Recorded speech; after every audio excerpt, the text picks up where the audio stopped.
राधा स्वामी जी। आज के सत्संग का विषय है, जिस अमृत की खोज करने को संत महात्मा कहते हैं वह अमृत कहाँ है, उस अमृत को किस तरह पीना है। साथ संगत जी, आज का सत्संग अत्यंत महत्वपूर्ण है। एक एक शब्द, एक एक लाइन अरबों खरबों रुपयों की है तथा इस सत्संग को सूक्ष्म रूप से समझने के लिए पूरा सुने, एक भी लाइन मिस मत करना।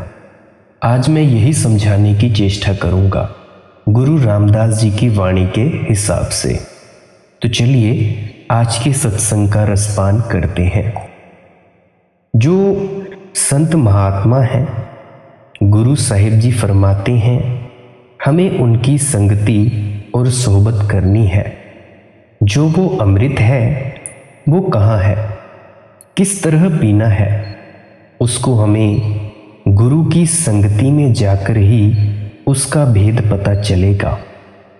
किसी भी महात्मा की वाणी पढ़कर देखें, हर एक महात्मा उसी शब्द की महिमा करता है, उसी नाम की महिमा करता है।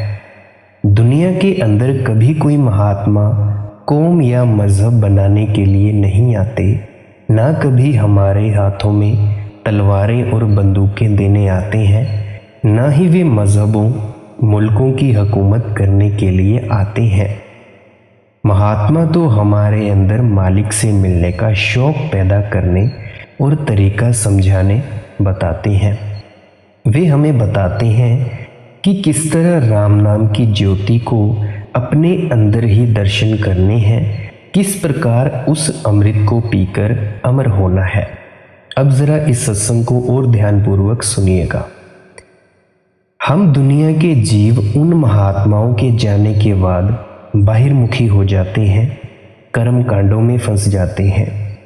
जिन सरोवरों पर बैठकर वे स्नान किया करते थे, या जो सरोवर उन्होंने साध संगत के स्नान के लिए बनाए थे, हम समझते हैं कि महीने के बाद जाकर हम भी वहां स्नान कराएं तो शायद हमारे सारे पाप उतर जाएंगे।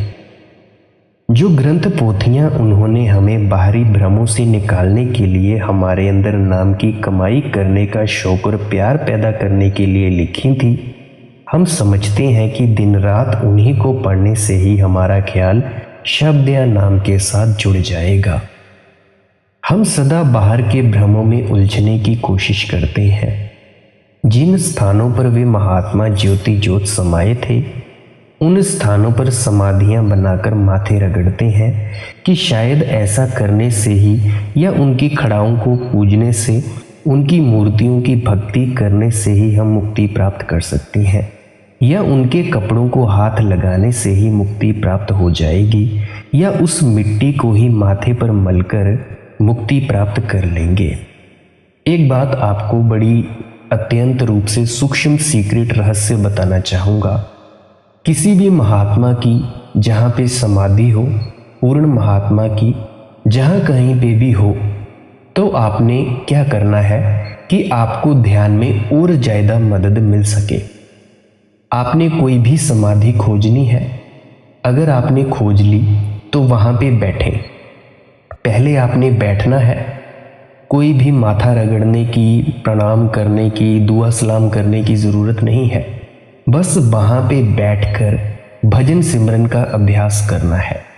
जैसे ही आप भजन सिमरन का अभ्यास करेंगे तो जिस जगह पर किसी पूर्ण सच्चे संत महात्मा की समाधि होगी, उस समाधि के अंदर से जो ऊर्जा निकलेगी वो आपको मदद करेगी और ज़्यादा चेतनावान बनाने में। बताना चाहूँ, जो व्यक्ति बुद्धत्व को प्राप्त हो चुका होता है, पूर्ण संत महात्मा हो चुका है, जो व्यक्ति पूरी तरह से परमात्मा में लीन होकर परमात्मा बन चुका होता है, वो पूरी तरह से उसके रोम रोम में, एक एक बाल में परमात्मा का अनंत जो रसपान होता है, वो ऊपर से जो आनंद उतरता है, उसके एक एक रोए रोए में समा गया होता है। ऐसा समझ लें, जब वो अपने आप को जानता है, उसका विस्तार पूरी सृष्टि में हो जाता है और उसके ऊपर अनंत समुद्र गिर जाते हैं। जितना पी सकता है वो पीता है, और ज़्यादा पीता है, और ज़्यादा पीता है, वो पीता ही जाता है व्यक्ति। इसीलिए जो ये संत महात्मा हैं, इनमें ये बाल बढ़ाते हैं, दाढ़ी बढ़ाते हैं, क्योंकि एक बाल को भी काटना ये परमात्मा के विषय में जो उसने आनंद उतारा है उसका अपमान होगा। फिर भी अगर मजबूरन काटनी पड़ जाए तो इसमें कोई दिक्कत नहीं है। पर मैं बात कर रहा हूँ कि जिंदा व्यक्ति के पास जो पूर्ण संत हैं, अगर हम उनके पास बैठ के भी ध्यान करेंगे, बजाय कि हम उनको माथे टेकें या कपड़ों को हाथ लगाएं, इसके बजाय अगर हम उनके पास बैठकर भजन सिमरन या ध्यान की प्रैक्टिस करेंगे तो उससे आपका ध्यान जल्दी लग जाएगा। ऐसे बहुत से स्थान हैं, तीर्थ स्थान हैं, जहाँ पे बैठ के भी आप ध्यान कर सकते हैं। बहुत से ऐसे स्थान हैं। हालांकि मंदिर, मस्जिद, गिरजाघर, गुरुद्वारे भी इसी के लिए बनाए गए थे कि हाँ, कोई व्यक्ति अगर ध्यान करना चाहता हो तो मंदिर में बैठकर ध्यान करे, मस्जिद में बैठकर ध्यान करे, या किसी गुरुद्वारे या गिरजाघर में या चर्च में बैठकर ध्यान करे। पर लोगों ने क्या किया? कर्मकांडी हो गए कि हमने वही दिया जलाना है और घंटी मारनी है तो बस बात बन गई, माथे रगड़ने हैं या कैंडल जला देनी है या चिराग जला देना है या गुरुद्वारे में जाकर माथा टेकाना है। नहीं, इससे बात नहीं बनेगी। असली बात बनेगी जब आप वहाँ पे बैठकर आंखें बंद करके ध्यान में उतरने की चेष्टा करोगे, इससे ही बात बनेगी। तो ये तो हुई बात समाधियों की और मंदिर, मस्जिद, गुरुद्वारों की। तो इसी वजह से आप मंदिर, मस्जिद, गुरुद्वारे में जा सकते हैं। हालांकि बहुत से सत्संगी ऐसे भी होंगे, साधक ऐसे होंगे जो इस वीडियो को अभी सुन रहे होंगे, उनको एक तेज स्पंदन महसूस होता होगा अपनी रीढ़ की हड्डी में। बहुत से लोग होंगे जिनको महसूस होता होगा, कोई डेरों में जाकर, किसी खास जगह पे जाकर वो महसूस होता है। ये स्पंदन केवल वही जान सकता है जो अंदर ध्यान में उतरना शुरू हो चुका होता है। केवल वही जान सकता है कि कौन सी जगह ज़्यादा ऊर्जावान है, कौन सी जगह नकारात्मक ऊर्जा से भरी है। अगर आपने ये स्पंदन ज़्यादा महसूस करना है तो किसी ऐसे स्थान पर जाइए जो ऊर्जावान हो, जिस स्थान पर किसी संत महात्मा ने भक्ति की हो या कोई जिंदा संत सतगुरु हो, तो इससे बढ़कर तो कोई और मौका है ही नहीं। ये सबसे अच्छा, अगर जिंदा संत सतगुरु मिल जाए, उसके पास में बैठने का, सानिध्य में बैठने का मौका मिल जाए, फिर तो बात ही क्या है। मैं ऐसे कई संतों से मिल चुका हूँ जिनके पास में बैठकर रीढ़ की हड्डी में एकदम से नीचे से ऊपर की ओर ऊर्जा उठती है। उसको हम स्पंदन कहते हैं शुद्ध हिंदी भाषा में। तो ये स्पंदन महसूस होता है। जैसे जैसे ध्यान की गहराई में उतरते जाएंगे, नीचे से ऊर्जा ऊपर की ओर उठती जाती है। कह सकते हैं कि काम ऊर्जा नाम ऊर्जा में तब्दील होनी शुरू हो जाती है। हमें ऊर्जा को दबाना नहीं पड़ता।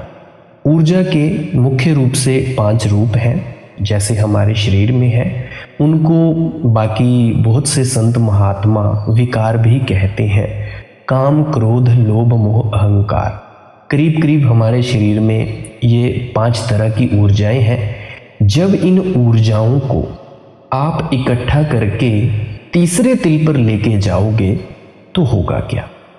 तो एक बड़ी अच्छी बात होगी कि आपकी ऊर्जा यहाँ पर जाएगी नहीं, और जैसे ही ऊर्जा केंद्रित होगी तीसरे तिल पर, तो अपने आप नीचे से ऊपर की तरफ, ऊर्ध्व गमन की तरफ होती चली जाएगी। वैसे तो ऊर्जा का जो स्वभाव है, जो नेचुरल स्वभाव है, वो ऊपर की तरफ था, पर जन्मों जन्मों के कर्मों के कारण, हमारे संस्कारों के कारण ये ऊर्जा नीचे की ओर बहनी शुरू हो गई। हमारी इंद्रियों के जरिए पूरा फैलाव पूरी सृष्टि में जानी शुरू हो गई। ऐसा समझें कि ऊर्जा ऊपर से आई, सहस्त्रार जहाँ पे तालु होता है। कभी छोटे बच्चे को देखें, उसके सर के मध्य में एक धक धक करती एक जगह होती है जो बड़ी ही नाजुक होती है। वहाँ से ऊर्जा उतरती जाती है और हमारे पूरे शरीर में आती जाती है, और पूरे शरीर में जैसे जाती है हमारी इंद्रियों को कवर अप करती है, आँखों में, नाक में, कानों में, जुबान में, और नीचे की एक शौच की इंद्री और दूसरी इंद्री। तो इन इंद्रियों में हमारी ऊर्जा जाती है। और जब हम थोड़े बड़े होते हैं, 5 से हम 10-15 साल तक, तो उस वक्त क्या होता है, हमारी ऊर्जा इस पूरी सृष्टि में फैलनी शुरू हो जाती है, क्योंकि हम कामकाज भी करते हैं और भी बहुत सी चीज़ें करते हैं। तो ध्यान का मतलब क्या है? ध्यान का मतलब ये नहीं है कि भाई हमने सिमरन के नाम ले लिए, 5 नाम ले लिए, 10 ले लिए। नहीं, ध्यान का मतलब है अपनी जो ये फैली हुई चेतना है, पूरी सृष्टि में जो हमारा ख्याल फैला हुआ है, इसको इकट्ठा करना है अपने तक। सबसे पहले तो सृष्टि में से ख्याल निकालना है अपने तक। ये तो होगा पहला स्टेप, कट ऑफ हो जाना है पूरे संसार से। दूसरे स्टेप में क्या होता है कि हमारी जो ऊर्जा है पहले तो शरीर में इकट्ठी हो गई, उसके बाद जैसे शरीर में इकट्ठी हुई तो हमारी इंद्रियों में है, इंद्रियों को भी सिकोड़ देना है। आपने देखा होगा कछुए की 4 टांगे होती हैं प्लस 1 उसकी पूंछ, 5 विकार, काम, क्रोध, लोभ, मोह, अहंकार। कछुआ जैसे अंदर की ओर सिकुड़ लेता है, वैसे ही आपने भी अपनी ऊर्जा को अंदर खींच लेना है, कनेक्शन ही काट देना है। ऐसा समझें, अगर मैं मीटर से तार ही काट दूं तो पूरे मकान में से बिजली चली जाएगी। ना हम हीटर जला सकते हैं, ना फ्रीज़र चलेगा, ना प्रेस चलेगी, ना पंखे चलेंगे, ना बिजली, कोई भी नहीं चलेगा। इसी तरह से कनेक्शन जैसे ही कट हुआ, कनेक्शन हमने काटा, ऊर्जा का ऊर्ध्वगमन शुरू हो जाता है। तो ये है ध्यान में उतरना। ध्यान में हमें उतरना होता है, ध्यान करना नहीं होता। कोई भी शख्स इस दुनिया में ध्यान कर नहीं सकता। आज तक कोई पैदा ही नहीं हुआ जो ध्यान करता है। सच बात तो ये है। बहुत से मैं कमेंट पढ़ता हूँ कि भाई मैं ध्यान करने की कोशिश करता हूँ, मैं ध्यान करने की कोशिश करती हूँ, मेरा मन शांत नहीं होता है। क्या सिमरन को जपना ज़रूरी है या भजन में बैठना ज़रूरी है? तो एक बात गौर से मेरी ध्यानपूर्वक सुने। आपने बस बैठना है। बैठे, किसी भी कमरे में बैठे और चुपचाप आंखें बंद करनी तो करें, नहीं तो कोई दिक्कत नहीं है। मोबाइल फ़ोन साइलेंट, टीवी को छुट्टी दे दें, अपने घर वालों को छुट्टी दे दें। चाहे आप एक कमरे में भी क्यों ना बैठे हों, फिर भी जैसे ही आंखें बंद की आप अकेले हो गए। जैसे ही अकेले हुए आपके आएंगे विचार। जैसे ही मन के विचार आएंगे तो धीरे धीरे वो आते जाएंगे और जाते जाएंगे, आते जाएंगे और जाते जाएंगे। फिर एक खाली शून्य होगा, अंधेरा आंखों के सामने। आपने उस अंधेरे की तरफ देखना है। देखते देखते आप ध्यान में गहरे उतरते जाएंगे। शुरू शुरू में नींद भी आ सकती है, घबराना नहीं है, कोई दिक्कत की बात नहीं है। नींद आए तो कोई चक्कर नहीं है, पर ये अवस्था है ध्यान की। ऐसे ध्यान में उतर सकते हैं। पर अगर कोई शख्स हो, संत महात्मा, उसके पास में बैठकर ये अवस्था जल्दी से आने लगती है और हमारी रीढ़ की हड्डी में से एकदम से ऊर्जा ऊपर की ओर उठनी शुरू हो जाती है और हमारा नाद भी चालू हो जाता है, हमारी धुन सुननी शुरू हो जाती है। भजन और सिमरन, सिमरन आप नामों को जपते हो, भजन आप धुन को सुनते हो। और एक चीज़ और, मैंने बड़े कमेंट अपने इसी चैनल पे देखे वीडियोस में कि हमें 5 नाम बताओ या ये बताओ वो बताओ। अब मेरी बात ध्यान से सुने। ये जो नाम है, ये जितने भी नाम हैं, या 5 नाम हो, 3 हो, 7 हो, 10 हो, ये नाम वो होते हैं एक सिद्धि की तरह, मंत्र सिद्धि। उदाहरण के लिए अगर मैं राम राम राम राम जपता जाऊं और मैं उस मंत्र को सिद्ध कर लूं, उदाहरण के लिए बता रहा हूँ, या मैं कहूँ फ्रिज फ्रिज फ्रिज, या मैं कहूँ पंखा पंखा पंखा, या शीशा शीशा शीशा, कुछ भी कहता जाऊँ, अगर मैंने उस मंत्र को सिद्ध कर दिया, जो भी शब्द है, और अगर मैंने उस शब्द को बोला किसी को, उस शब्द को जैसे ही मैं बोलूँगा मेरे मुंह से निकलेगी ऊर्जा, तभी वो शब्द ऊर्जावान होगा। और जिस व्यक्ति को मैं वो शब्द दूंगा तभी उसके लिए काम करेगा, नहीं तो नहीं करेगा। चाहे कोई भी पढ़ ले, किताबों से पढ़ ले या यहाँ से पढ़ ले, वहाँ से पढ़ ले। ओम नमः शिवाय एक मंत्र है, इसको बड़ा शक्तिशाली मंत्र कहा जाता है। अगर यह ओम नमः शिवाय मंत्र कोई सिद्ध कर ले, मंत्र को इसको सिद्ध किया और इस मंत्र को किसी को दिया बोलकर, गौर से फिर से समझना, ये थोड़ा गहराई से समझने वाला विषय है। जैसे ही इस मंत्र को दिया बोलकर वैसे ही यह मंत्र काम करेगा, नहीं तो किताबों में पढ़ने से, कहीं से सुन लेने से कोई काम नहीं करेगा। उसी तरह से ये 5 नाम हैं, या कोई 3 देता है, कोई 10 देता है, ये नाम उस पर्टिकुलर गुरु के द्वारा कमाए गए होते हैं, सिद्ध किए गए होते हैं। और इन नामों का काम क्या होता है? इन नामों का काम होता है आपको हृदय चक्र तक पहुंचाना, हृदय चक्र को एक्टिवेट करना। और जैसे ही हृदय चक्र एक्टिवेट होता है तो धुन शुरू होती है। ये सिमरन, ये 5 नाम का सिमरन, 3 का, 10 का, 5 का, या जितने मर्जी हो, कोई फर्क नहीं पड़ता, कोई मतलब नहीं है।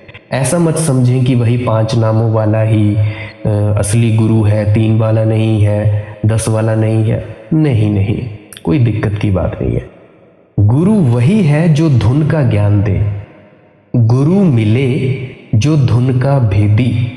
गुरु वही है जो आपको बताए कि भाई आपके अंदर अनाहत नाद बज रही है, उसको किस विधि के द्वारा सुनना है, कैसे बैठना है। यही तो है ज्ञान, गुरु यही तो बताता है। वो जो बाहर का गुरु है, शरीर, वो केवल समझाने के लिए है, वो भी असली गुरु नहीं है। असली गुरु कौन है? असली गुरु है धुन, अनाहत नाद। गुरु नानक देव जी की वाणी है ना, शब्द गुरु सूरत धुन चेला, कि जे अनाहत नाद है, ये शब्द धुन है, बांगे आसमानी है, कलामे इलाही है, यही असली गुरु है। और ये जो हमारी सूरत है, आत्मा सूरत, ये असली शिष्य है। क्योंकि हमारे इस शरीर की औकात नहीं है कि भाई हम गुरु बने या शिष्य बने, किसी शरीर की औकात नहीं है। असली गुरु शब्द है, धुन। बाहर का शरीर भी जरूरी है, समझाने वाला कोई चाहिए, समझने वाला भी कोई चाहिए। और एक और बात आपको मैं गहराई वाली बताता हूं। एक बात याद रखना, जब भी ध्यान में बैठें, कोई भी रिद्धि सिद्धि मिले या कुछ भी मिले, तो ये मत सोचना कि भाई तुम्हारे करने से कुछ हुआ। मत सोच लेना तुम्हारे करने से कुछ नहीं हुआ, उसके करने से हुआ। ये समझना उसने आपके जरिए ध्यान करवाया या भजन करवाया, उसने ही भजन किया, उसने ही करवाया, और वही बना क्या? परमात्मा। परमात्मा ही कर रहा है, करवा रहा है, और सब कुछ हो रहा है। बात याद आ रही है मुझे महाभारत की। अर्जुन कहता है श्री कृष्ण को कि श्री कृष्ण, मैं कैसे मार सकता हूं इसको? गुरु थे उनके। कहता है गुरुदेव, मैं इनको मार कैसे सकता हूं? ये मेरा मामा है, ये मेरे ताया जी हैं, ये मेरे भाई हैं, कैसे मार सकता हूं? और श्री कृष्ण ने भाई बोला कि भाई तुम कौन हो? मैं ही मारने वाला हूं, मैं ही मरने वाला हूं, और जो मर रहा है वो मैं ही हूं। सब कुछ मैं ही हूं, तो तुम कौन हो? तुम्हारी औकात क्या है?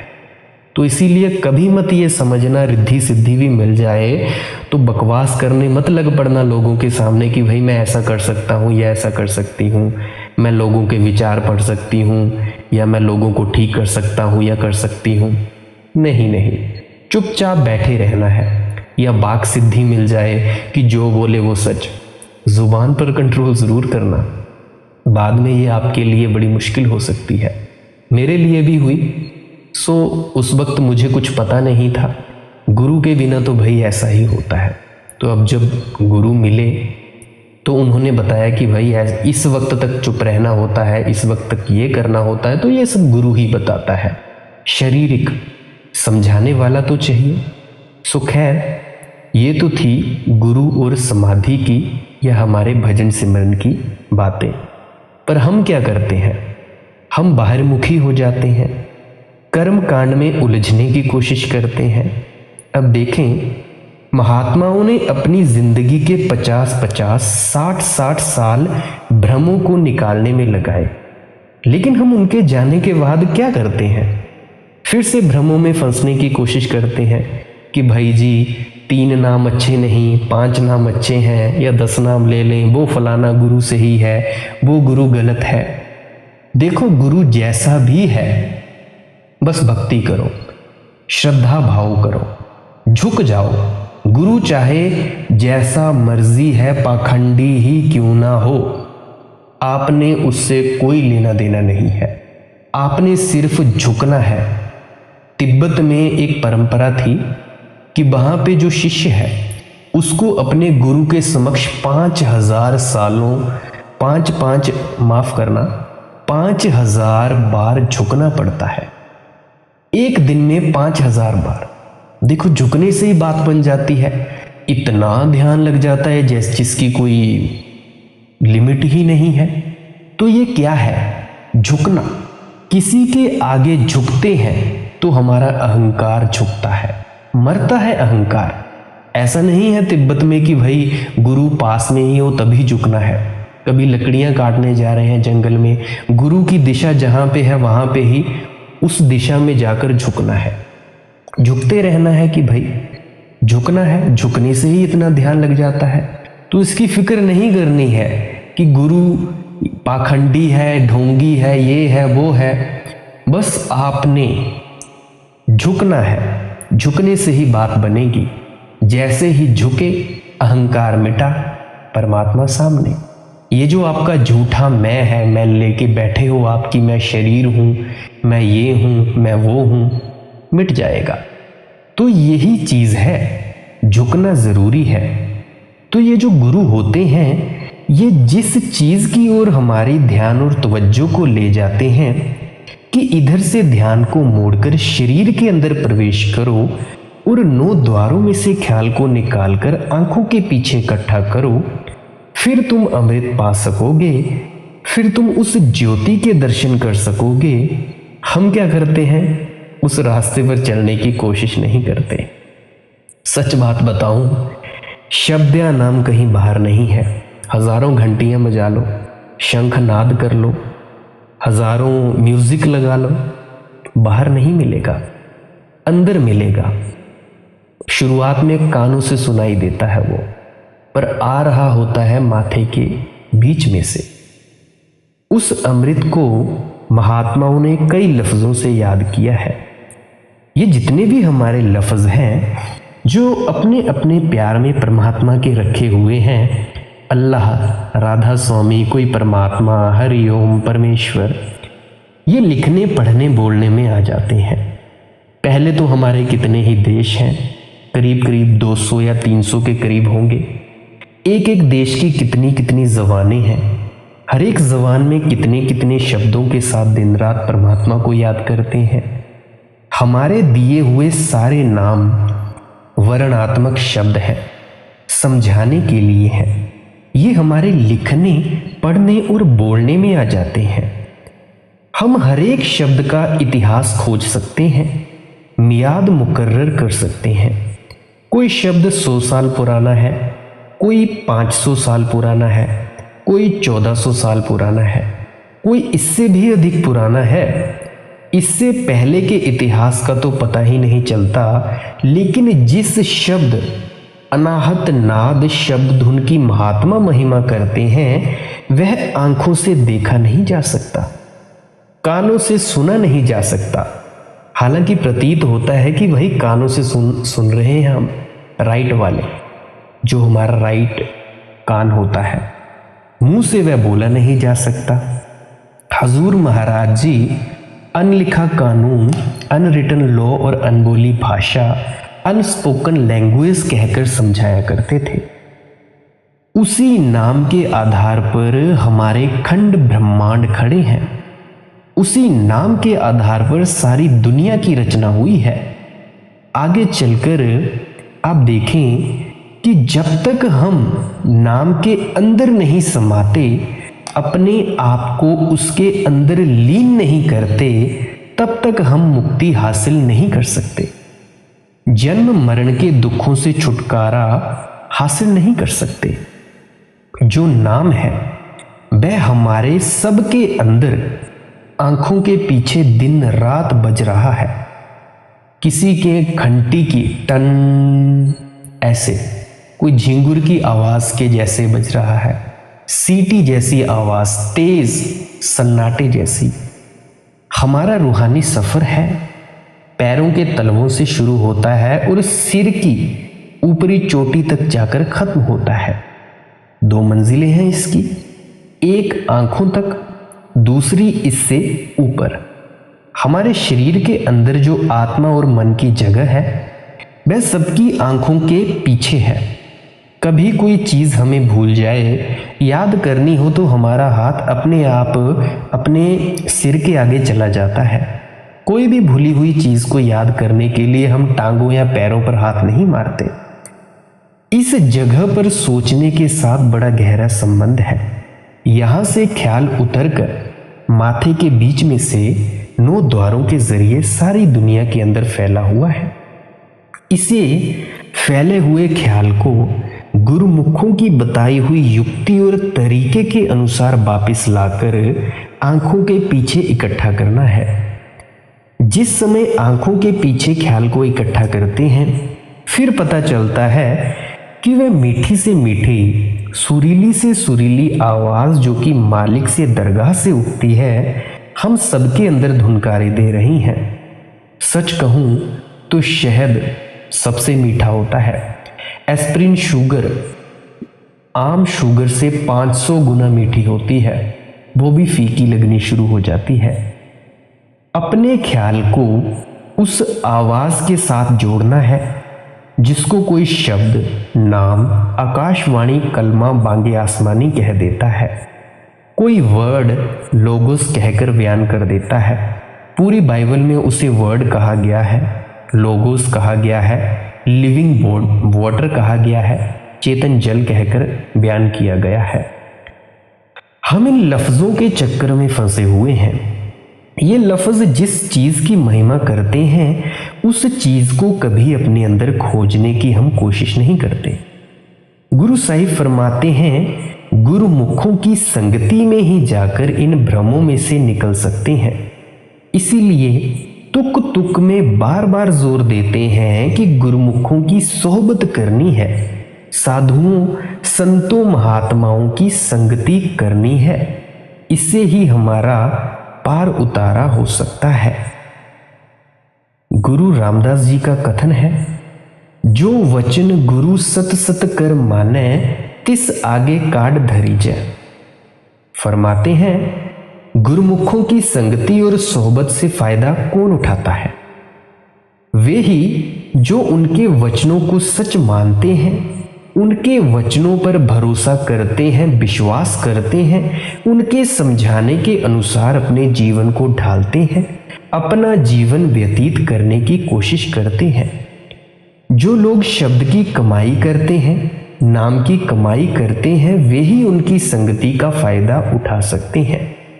नाम की कमाई से मतलब जब वो शब्द धुन चालू हो गई तो उसको सुनते रहना है, सुनते जाना है, चाहे वो झिंगुर की आवाज ही क्यों ना हो। ये नहीं कि भाई झिंगुर की आवाज शुरू होगी तो अब क्या करें, आगे आवाज बढ़ नहीं रही, घंटे की नहीं सुनाई दे रही, शंख मृदंग मुरली की नहीं सुनी रही।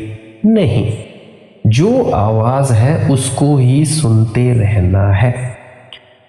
इसीलिए जब तक हम संतों पर विश्वास और भरोसा नहीं करते, विश्वास और भरोसे से मेरा मतलब जानना, श्रद्धा, झुकना है, प्रेम प्यार बढ़ाना है, उनके कहने के अनुसार शब्द या नाम की कमाई नहीं करते, तब तक हम उनकी संगति और सोहबत से पूरा पूरा फायदा ही नहीं उठा सकते। मैं देखता हूँ बहुत से सत्संगी महाराज जी के पास में होते हैं, जो भी गुरु हैं पूरे, चाहे थोड़े हैं चाहे बहुत हैं, पास में होते हैं, तो जो वो होते हैं वो पूरा फ़ायदा ही नहीं उठाते हैं। मैं एक जगह में गया था, डेरा बाबा सखी सुल्तान में। वहाँ जो गुरु थे तो उनकी ऊर्जा इतनी थी कि पूरा पंडाल ऊर्जा से भरा हुआ था। जब मैं गेट्स के अंदर क्रॉस किया तो वहाँ पे भी पूरी पूरी ऊर्जा थी। मेरा स्पंदन शुरू हो चुका था मेरी रीढ़ की हड्डी में से। तो देखें कि वहाँ पे वही शख्स पूरी तरह से स्पंदन प्राप्त कर सकता है, अपनी रीढ़ की हड्डी में वाइब्रेशंस महसूस कर सकता है, जो ग्रहणशील हो, जो घमंडी ना हो, जो घमंड से विमुक्त हो, उसमें भरा हुआ ना हो, जिसका झुकाव हो। इसीलिए हमें साधु संतों की सोहबत में ज़रूर जाना चाहिए। सत्संग का केवल एक ही मतलब यही होता है। वैसे तो सत्संग के सब शब्द बकवास हैं, मैं भी अभी बोल रहा हूँ, ये भी सब बकवास है उस चीज़ के सामने जो दूर दरगाह से आ रही है। बुरा मत मानना, माफ़ करना मुझे, पर यह सब कूड़ा कचरा है, क्योंकि जो मैं अभी बोल रहा हूँ मैं उसका कुछ हिस्सा भी नहीं, एक कण भी नहीं बोल पा रहा हूँ। दुख तो इस बात का है, पर फिर भी इशारे किए हैं।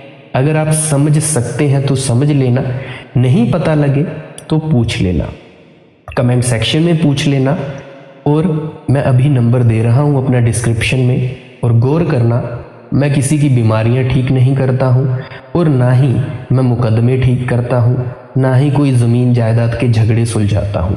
केवल परमात्मा से जुड़े सवाल ही पूछना, ये मेरी आपसे विनम्र प्रार्थना है। और साथ संगत जी, अगर आप ऐसे ही सत्संग सुनना चाहते हैं अपने एक्सपीरियंस के बेस्ड पर, तो इस चैनल को ज़रूर सब्सक्राइब कर लेना। अंत में आपके भीतर बैठे परमात्मा को प्रणाम करता हूँ, मेरा प्रणाम स्वीकार करें। मिलते हैं अगले सत्संग में। राधा स्वामी जी।